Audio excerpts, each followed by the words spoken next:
Cinema is littered with organised crime and gangsters, stylish anti-heroes that crave wealth and power. They play by their own rules and stop at nothing to get what they want. Their appearance has changed somewhat throughout the decades, from their screen debut in the silent era to more recent incarnations like the wise guys of Goodfellas and the smooth-talking criminals of the Tarantino verse. And they started largely with 3 films: Little Caesar and The Public Enemy from 1931, and Scarface from 1932. But what are these tropes, why did they arise, and how are they still affecting cinema today? In 1915 we would see our first feature-length gangster film with Regeneration, and perhaps the best example of a gangster movie from the silent era came with Underworld in 1927.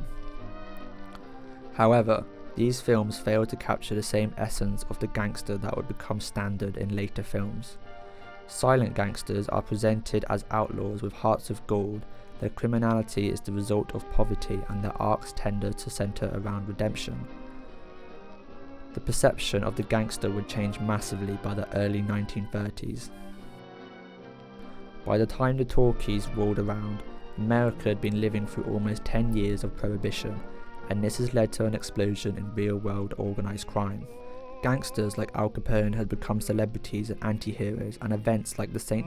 Valentine's Day Massacre had been written into the public's minds. At the same time, the 1929 Wall Street crash and the following Great Depression had cost millions of Americans their jobs, and as the market collapsed, they took with it all notion of an American meritocracy, as the middle and working class were abandoned by the same social structures that they helped to create.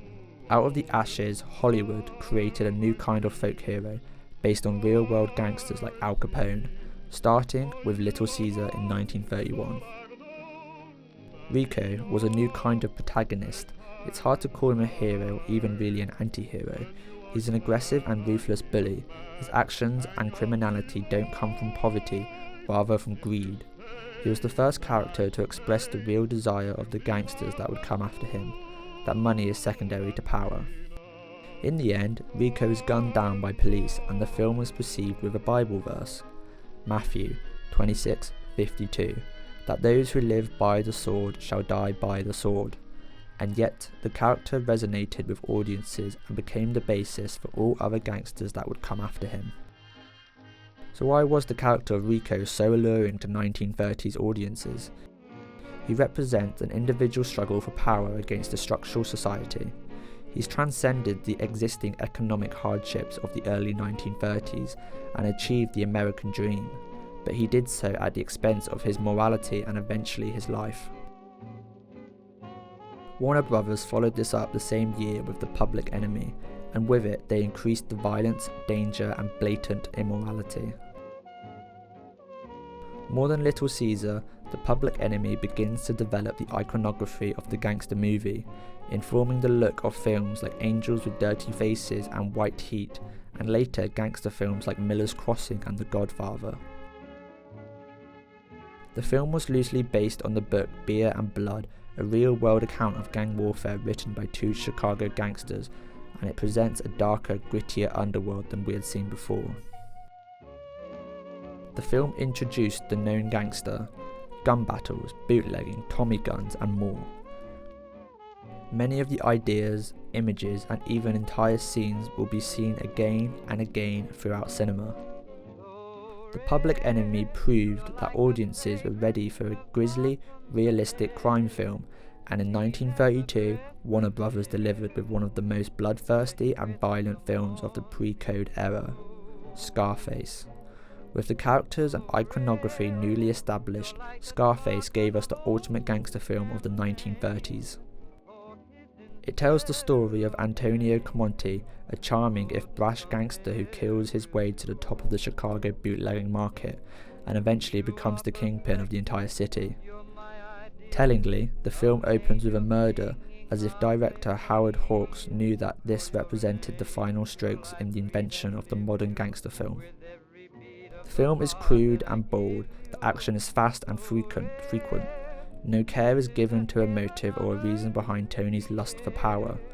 What's important is the control and domination of the social structure. When Tony is pinned down and almost killed by machine guns, his first thoughts are not of his own safety, but how the machine gun can be used to exert his power over the city. So much of Scarface would be recycled again and again, the idea of going down in a hail of bullets rather than surrender, a menacing gangster flipping a coin, or a mob war that brings chaos to an entire city will all start with this film. The film would show the gangster's success not as the result of intelligence, but stemming from the violent, thuggish behaviour and a willingness to break and accept morality to get what they want. The film's raw and violent depiction of gang life brought it to the attention of the Motion Picture Production Code, who thought that it showed the life of crime as too easy and even enjoyable. The MPPC and the Hays Office demanded changes to the film, including a new ending, an amendment to the start of the film, and changes to the scenes that would depict Tony as less sympathetic and therefore less aspirational.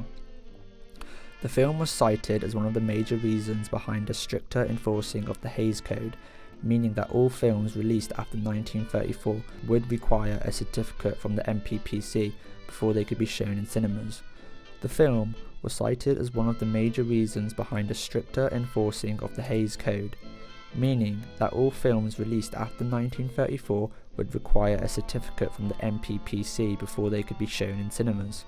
The irony is that a film as violent, cold and bloodthirsty as Scarface wouldn't be seen again until the decline of the Hays Code in late 1940s, but you would see its echoes in every gangster film that followed.